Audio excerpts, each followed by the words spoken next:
minutes of last meeting, which was like a million years ago, but I think it was since March. Yeah, it does seem like a long time, 2 huh? months ago. And I'll second that. So that was Becky with the motion, and that was Carl Gadd with the second. So what I'll do is, because everyone were on this virtual meeting, I'll just do a roll call, and I'll say your name, and you can say aye or nay. Does that work? Yeah. Good. Okay, so Becky Buxton, Aye. Bernie Turner, Aye. Carl Gadd, Aye. Keith White, Aye. Braden Santo. Aye. I guess, Cheryl, do I have to do it? Because I guess I'm the chair. Am I a voting member or not? No, you're not. Oh, okay, perfect. So that passes. It's another thing too, when we get together and we're face to face, we will have a vote to see who can be the chair and the vice chair. I guess Paul was kind of checked out and he liked doing it, but I'll gladly pass along the torch. Updates here, our city projects that we have going on, just as an update, our city transportation related projects. We're finishing up the 2000 North Crosswalk. That's up there at 2000 North. Actually, I can get the map out here. We put in a crosswalk up here across from this junior high in Linden. We ended up putting a little pedestrian, I guess, rest area, if you will, or protection area out here in the middle of the road, as well as some concrete bulb outs to kind of keep folks from staying in, to keep the folks in the lanes, both coming east and west. See, this was too close to the intersection, they moved it. And the traffic calming measures there are very, very good. I actually just rode by there on my bike this afternoon, and it's really good. It's looking great there at that intersection there for the. Is it a bump? Nope, we didn't put a speed bump in there. We just put in some concrete median work around where this crosswalk is, Yeah. and then some here in the shoulders just to kind of keep people in those lanes. Yes. Okay. The one thing we will look at now that it's in is I'll probably evaluate this westbound traffic movement. I have a friend of mine, he was driving, going to turn right here, and typically they've always had this shoulder so they can slide into the shoulder and then get out of traffic and turn right. Well, now we have a concrete bulb out in this area that doesn't allow these cars just to kind of speed up and possibly hit a pedestrian. But what I'll need to do is look to maybe do some other traffic calming measures in this area as they head westbound to get traffic traveling a little slower so that they don't necessarily come down 35, 40 miles an hour and rear end the car trying to turn right, that's having to slow down to make this turn. Is the speed limit on right there, is that a 30 mile per hour or 25? I would think it's 30, Becky. I think it's 25. Is it 25? Yeah. Okay. It's very hard to do, but it's Very 25. hard to do coming downhill, yeah. Yeah, and I would think that it's probably posted 25, but it's probably 85th percentile. Probably closer to 35 if I had to guess. Probably. So, When they go through that trail. yeah, then the trail's a little bit further, I think.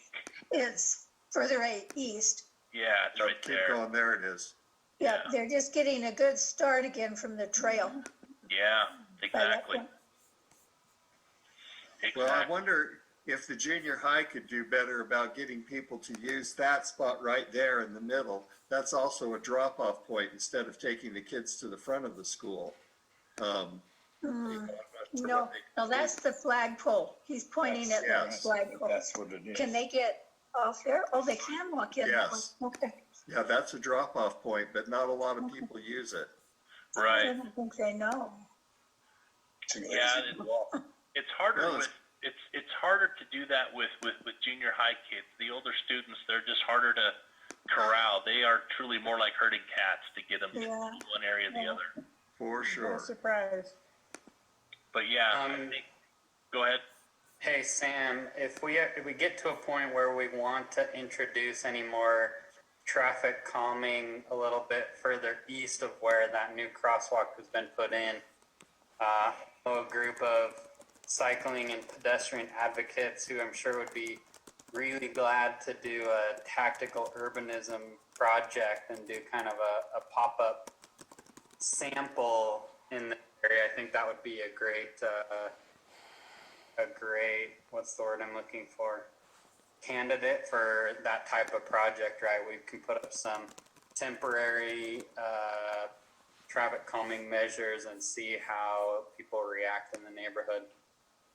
Yeah, I know this might be a little bit of a fast forward, but I can jump down here to this number 5, our new employee. Come Monday, we're going to have a new transportation section manager, transportation and private development section manager. His name's Brady Hale. He was working for Avenue Consultants, and that's a consulting firm that we've used to do various projects throughout the city.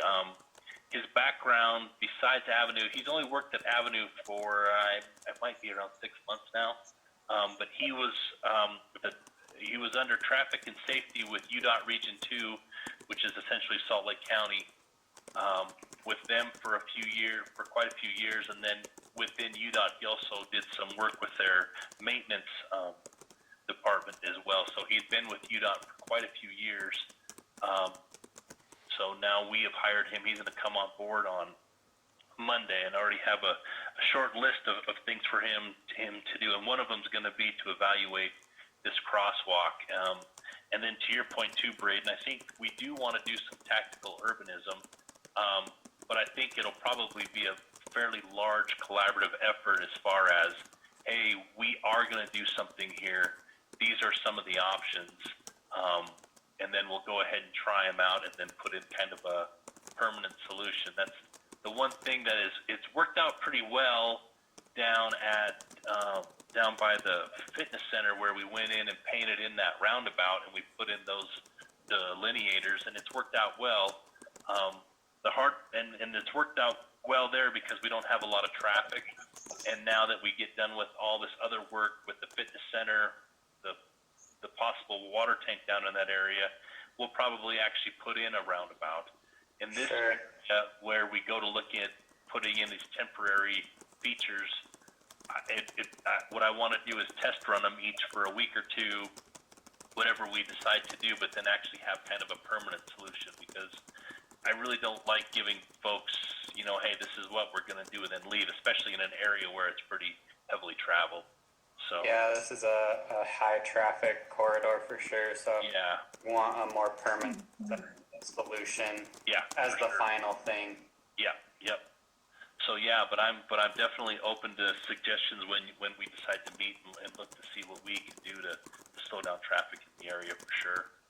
Awesome. Cascade Elementary, we're getting ready to do a HAWK signal. I don't know if you've been by it there, just off of Center Street, 8th East. The new school has been built. It's now facing to 200 North, but still in the same area where we have the, I just realized I probably need to record this meeting, don't I? I am recording it. Oh, you are? Perfect, okay. But we're putting in a HAWK signal in the same location of this crosswalk. So that should be, we will have it advertised this week. But we'll have it advertised for 14 days, and we should have a HAWK signal built and ready to go when school is back in session. And hopefully that's August. It's kind of crazy to think that when I say that now, just realizing that we may not have a back to school by August, which is kind of weird.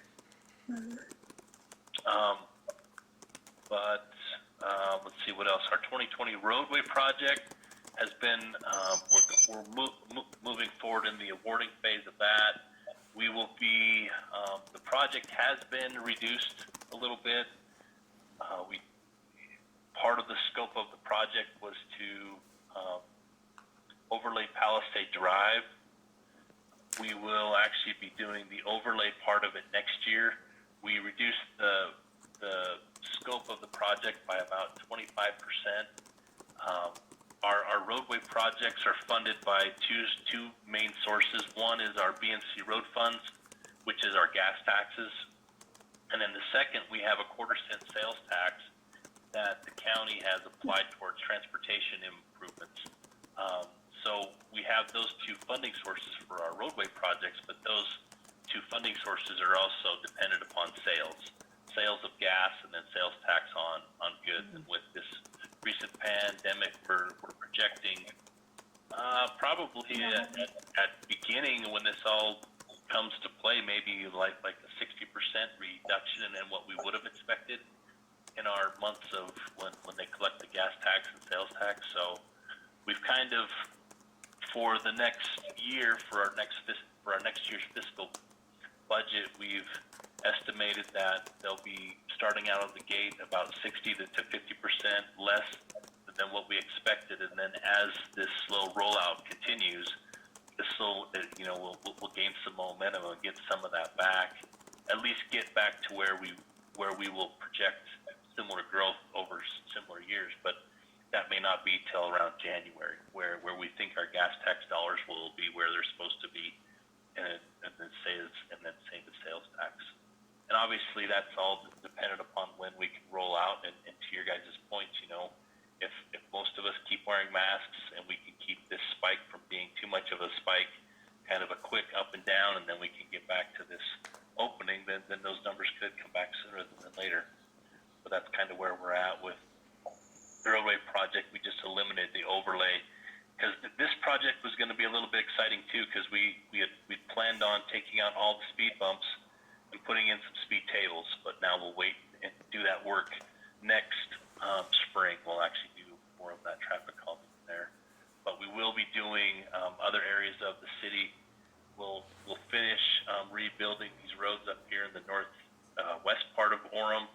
We will also do some work down on Main Street, down in this area. I want to say actually it's going to be from 16th South north. I believe it's going to be this area of Main Street. I'm trying to think where else we were doing some work. I can't remember off the top of my head. But if you have any questions, go ahead and send me an email and I can get you that info. Right now we are doing, I think going along with that, I think we're talking about, our microsurface project. And some of you have probably seen some of that here on 4th East. Our two corridors that we are going to microsurface are going to be 4th East all the way through to 16th North, and then we'll do 12th North from, I want to say it's going to be State Street all the way up here to 8th East. And microsurface is just a little heavier application. It's similar to the slurry seal, but we put that on our collector roads just to kind of rejuvenate and seal that surface. That's why they're grinding the sidewalks. The city projects that we're doing in conjunction with UDOT, the State Street Mobility Project, the scope of that project was to do some median work along State Street here in front of the city center, a little bit here, and then as well as do Center Street from Orem Boulevard up to State, and then also do some median work here on 8th North around State Street and 8th North, or Canyon Parkway as it's called. That project came in higher than, I want to say it came in higher than what they budgeted, so they were doing some scope adjustments to see if they could reduce some of the scope and then get a better price to do that work. So right now they're kind of in, because they only had one bidder, so they're reevaluating that project. Sam? Yeah. I had some, back to that last screen you were on, the State Street north of 800 North. How far does the median go? Because turning into 920 there to the west, people rely on that to get into the subdivision, and it's right there across from Arby's and. Right. So that access is still going to be there. You'll still be allowed to go left and go westbound there. I know they were essentially, I think they're going to provide,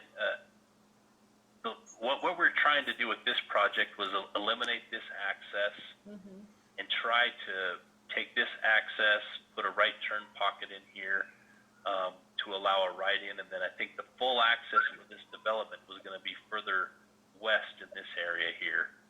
They're going to have a full access, still allowing the north to westbound left in tonight. Okay. And I thought that, that southernmost, entrance that you talked about, I thought that that was a no-go there, that's gonna remain. Yeah, we've actually spoke, and so this, what has happened, as I go back to this, so part of the mobility project also included the area of Parkway and State, and that was probably our highest priority, but because Woodbury has had a hard time with the numbers and the model results, what was going on there, and they were not in support of any of these medians. We kind of went ahead and moved the project because the next priorities were Center Street and 8th North. So we decided to make phase 1 Center Street and 8th North while we work out all of the details with this area. So in those conversations, because Woodbury is obviously the owner here of the mall as well as with the Macy's area, but that south access point is actually, there's a cross access easement in there. I can't remember if it's an easement or if there's some ownership in there with the bank. Okay. Access point. So it's not as cut and dry as we can go ahead and get rid of that, because there's some access rights, there's some cross access easements and things like that. So it kind of got thrown up in the air, and we were waiting for those things to work out. But I think now we're coming back and stating the other problem we're having is that because of there's this large pole sign and trying to put in a small little decel lane, if that pole sign gets moved, then it opens up all of the tenants' renegotiations with their leases. So obviously, then Woodbury didn't want to do that. If it has to be moved, then they want UDOT to go through and do condemnation. I don't know if you guys noticed, but I think for a while during this, in the early stages of COVID, the mall stayed open and some of the stores in there stayed open as well. And it wasn't out of a function of that they didn't care about public health or anything like that. It had to come down to the fact that it was who was going to break, be in breach of contract first. So what essentially needed to happen was then the governor's office, I believe, called them and told them they needed to close, and then they closed. But until then, some of these things, it's kind of crazy, but it comes down to a business decision that they stay open until they're told, because then it's out of their hands, if that makes sense. It's kind of like the whole issue going on with BYU saying, hey, we're canceling, go ahead and go home. And they're telling their students to go home, but there's thousands of apartments and tenants, and they're trying to get out of their leases. And they're like, well, you signed a lease for this many months.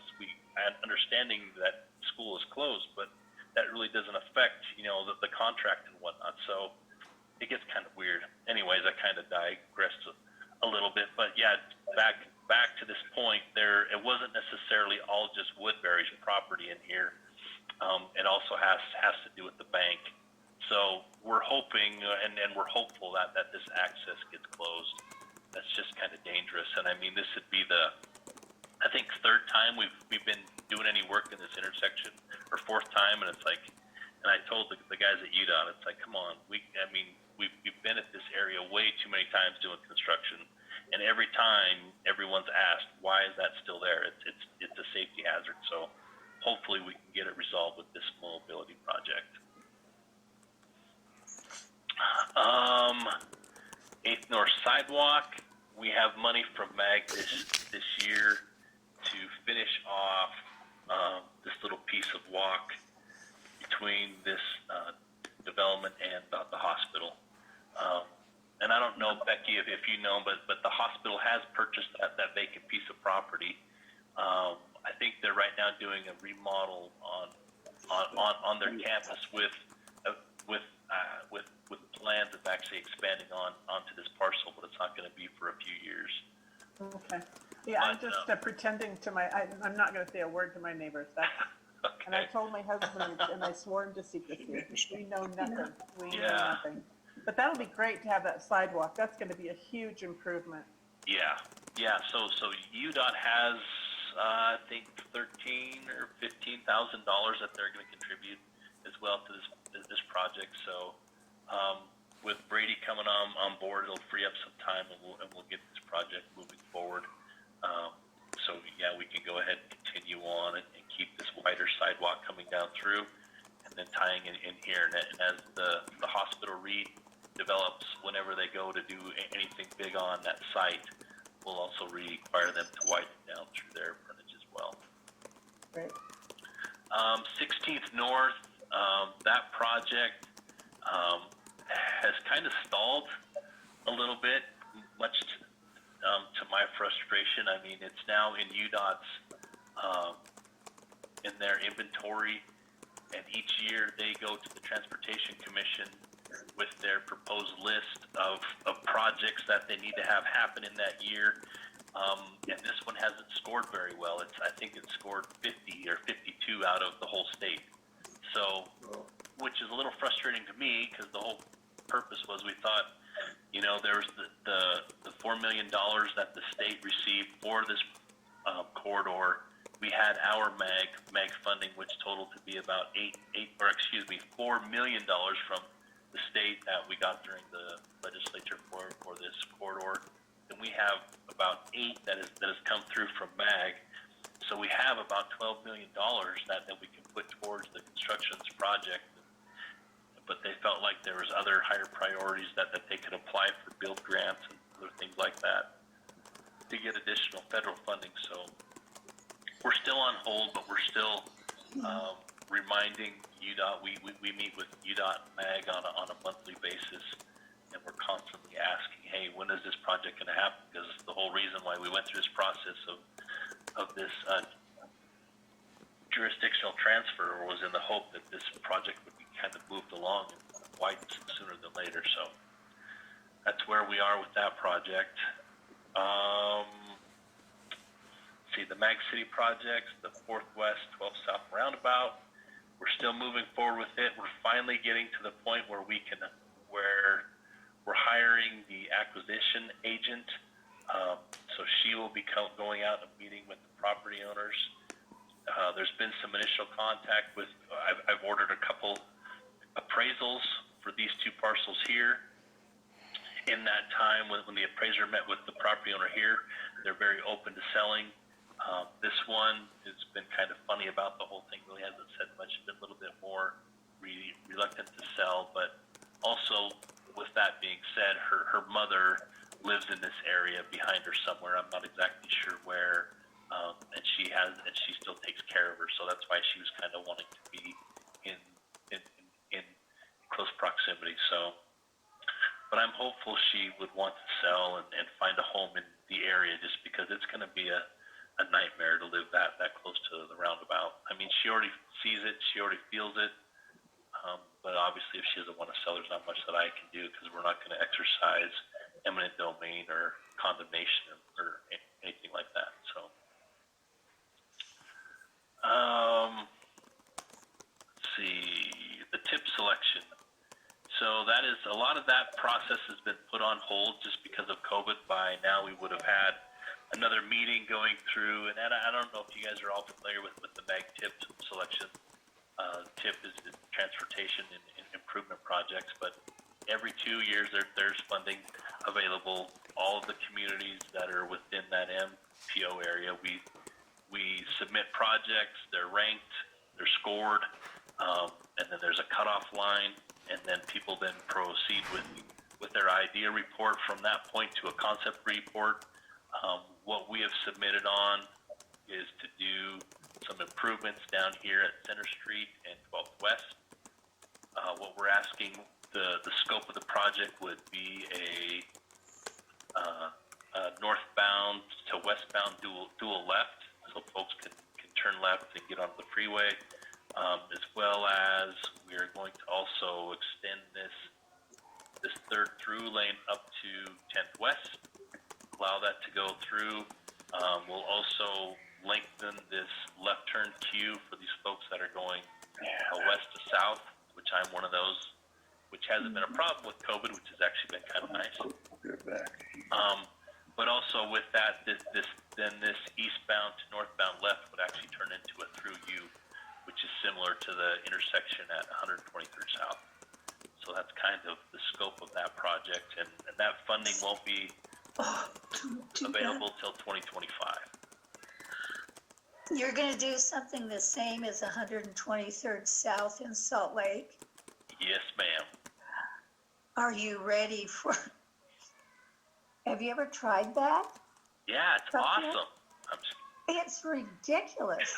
People hate that. No, there is, yeah, and I agree. I mean, I know it's challenging. I'm actually going over here on the side to pull up that map. We can. Well, it will decrease the traffic on Center Street because people won't want to do it. So that's a good traffic control program. I wish it was that easy, but I think that people are still going to be coming here because they love Target. Oh, yeah, that's awful. But this is what it'll actually be like, and I think when I look at how this works, and I know it's a headache for some. I mean, we're still going to allow. I mean, the problem with this too is that you've essentially there's no left turns here as well.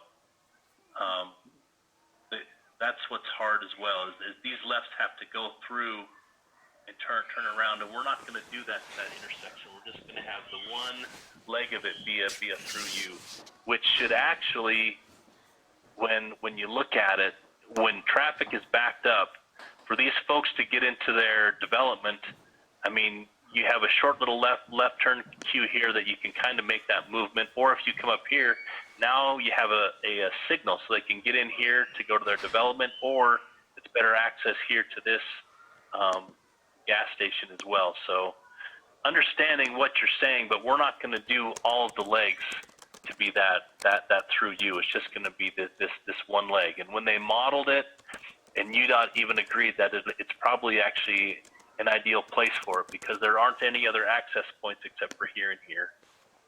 So it should be able to work pretty good. But like I said, we got 5 years to refine that. So if that seems to change, but what would happen is that we'd have to probably ask for a lot more money if we needed to have all these movements work through here and we'd be purchasing businesses.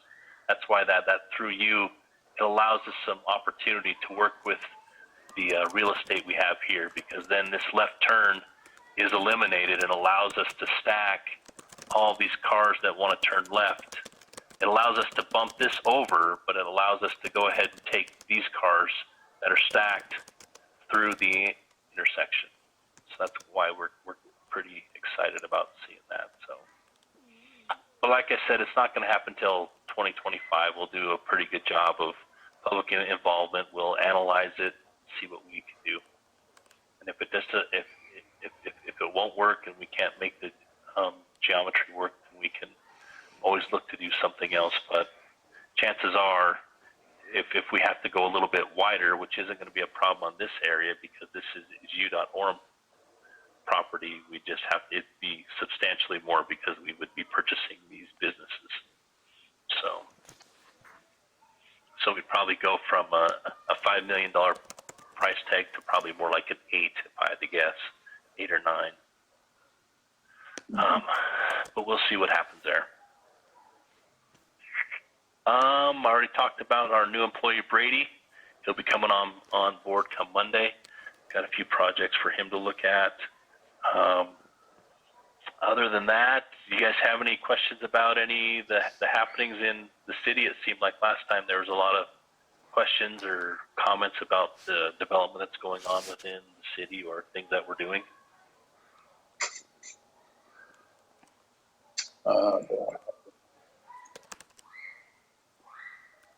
How are we looking on the library and the new fitness center?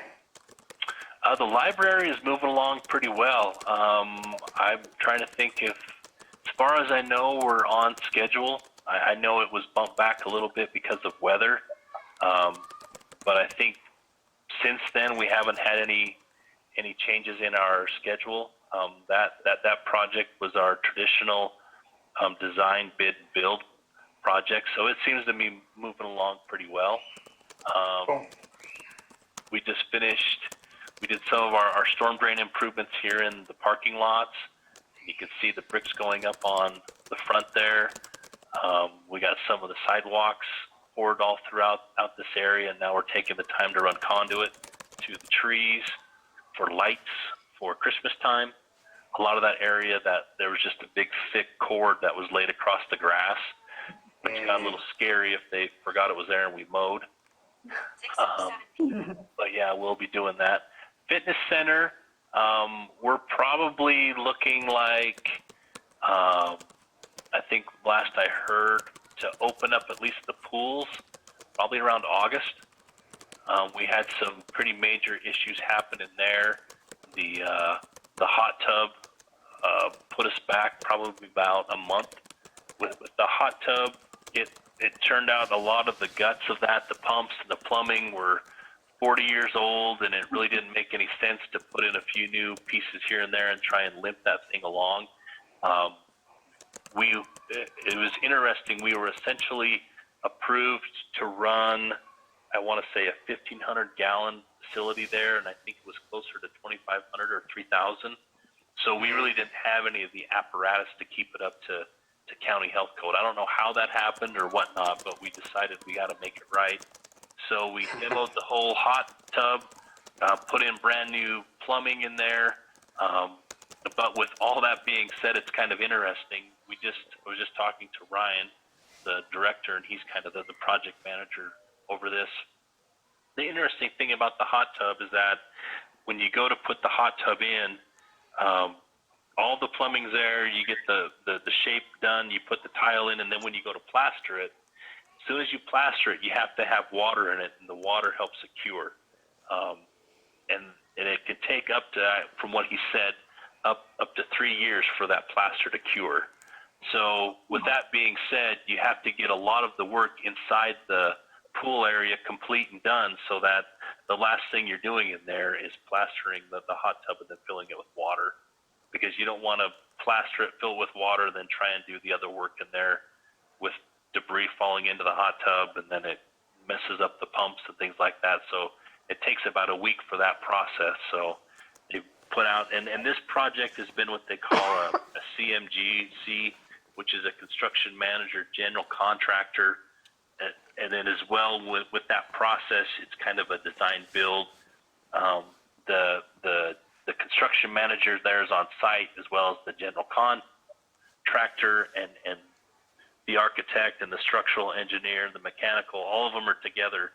And as they develop plans, simultaneously, the general contractor is there looking at the plans, making sure that what they're putting down, there's enough information there, and that they're looking at it to see if that's the most economical way to build it. If they want to put in a hot tub, if we had spec'd out an oval, they probably would have said, if you can do it rectangular, it's going to save you this much money. So it's little things like that. So that's kind of, it's an interesting process in that we don't have we don't hire these guys and we say, okay, this is it, and move forward. This is our set of plans. The plans aren't necessarily finalized. The prices aren't necessarily finalized until you're well into the project. We finally got our guaranteed maximum price figured out. I want to say it was in January. So the project was moving along quite quickly, and then we decided to say, okay, this is what the guaranteed price is for the amount of scope that you guys are asking for. And we've had to reduce the footprint a little bit here and there to help out with cost, and then we've had to do some other things to kind of keep it within budget. But so far, it seems to be going along pretty well.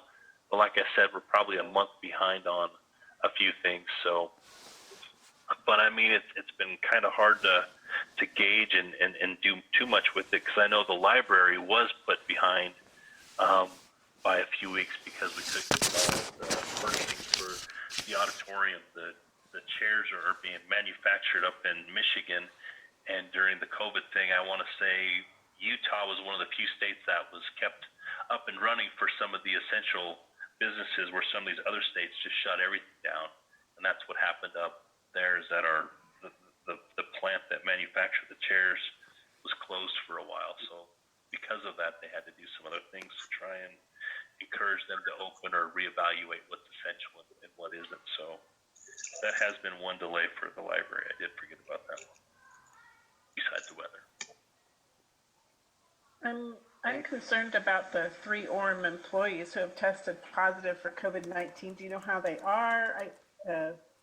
Is there any clue about what happened? I know they're in different departments, so unless you Right. guys were having a party on the sly, it seems like you probably didn't get it from each other. But No, so those employees, they were all asymptomatic. So when they last week or the week before, I actually went down and was tested to kind of help establish that the baseline. What was it, Test Utah or something like that? And I went to Timpanogos and was tested, and I don't know if you guys have done that, but that is not a very pleasant experience at all. I didn't realize a swab can go that far into my nose, but I think it was touching the back of my head. But anyways, those 3 employees, as far as I know, they were all asymptomatic. They had no idea that they had the virus. They are home. We have cleaned the areas that they've been involved with. So I mean, yeah, I mean we're taking all the necessary precautions. But yeah, as far as I know, those 3 are healthy and they're fine. I mean, well, the second part of that is I'm on a personal crusade today because I just found out that my zip code 84057 is a hotspot, and so IHC is actually testing anyone asymptomatic or with symptoms, but you can be tested asymptomatic at Orem Community Hospital today and tomorrow. Orem Community, okay. so it's a hot spot because there's a lot of testing, or they're starting to get a few more No, cases? apparently there was a birthday party, and so we have a lot of people that are positive right now. So they've got IHC has their mobile unit here for 2 days, and then they're going to move down to Provo because that's another hot spot.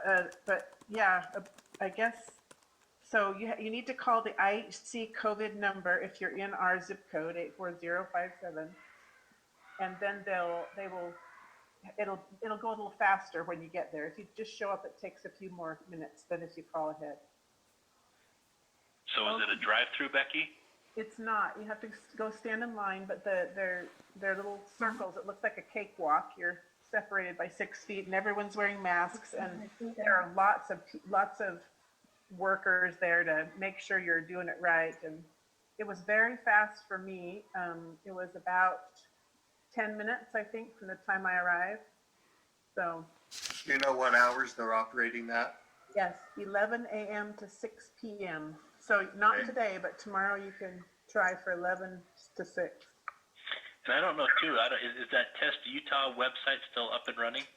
It is, but that's a different thing, and you still have to, as far as I know, unless you're a random choice, if you're asymptomatic, they still decline you for a test. But with the IHC one, just for today and tomorrow, you can get it at Orem Community. Yeah, because I just filled out the survey work online, and then I mean, it was interesting. All of us here at work, we went to that website. We were all selected, and we all went. I went that morning. I think a few of them went later on that day, because I don't have any symptoms as well. I mean, But you were around people who had them, so that was one of the questions I think you had to answer. So, like, yeah, but I think I answered no on that because at that time I had no idea that there was anyone around me that had it. I don't know. I don't know how you did it. Every time I've tried, I've been declined because I don't have any. But anyway, but you can tomorrow at Orem Community. How long does it take to get the results? They said a few days. I heard one guy say 1 to 2 days. I don't know if he was an official guy. I think he was somebody who was working there. So I don't know. Okay. If it was going to the same place, it took me a day and a half. I got my That's results. pretty quick. That's The pretty quick. following, yeah, I think I got the email Saturday. I went in Friday morning. My appointment was at 8. I drove, and when I did it, I was in my car. I just drove up and they stuck the thing in my nose. And then I think Saturday at 2 o'clock, I had an email saying that I was negative. Yeah, that's pretty quick. Yeah.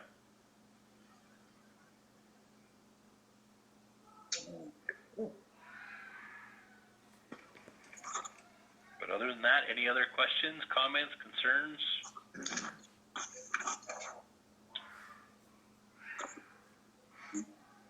No, I think that's it. I guess the other thing I do want to say is we have a new member. His name is Jeff Whitlock. I sent him the email for the meeting. It doesn't look like he attended like a few others, which is fine. But we do have another member as well, so hopefully here he can attend one of these meetings.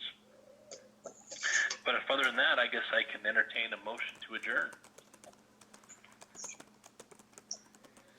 We adjourn. I'll move to adjourn or to second. Who was that? It was Keith. Keith moved. Do we have a second? I'll second it. Bernie? Bernie seconded. Who's ready to get out of here? Okay, we'll do a roll call here, and you can say yay or nay. Bernie? Yeah. Yeah, yay. Yay. Carl? Yay. Keith? Yay. Becky? Yay. And Braden? Yay. Everyone wants to leave. Cheryl, I don't know what else to do. Just not fun enough. Alrighty, guys. Well, thanks for your time. And if you have any questions, just feel free to give me a call or email. Bye. Stay well. Thanks. Thank Bye. you. Thanks, everyone. Thanks. Yep. Everybody.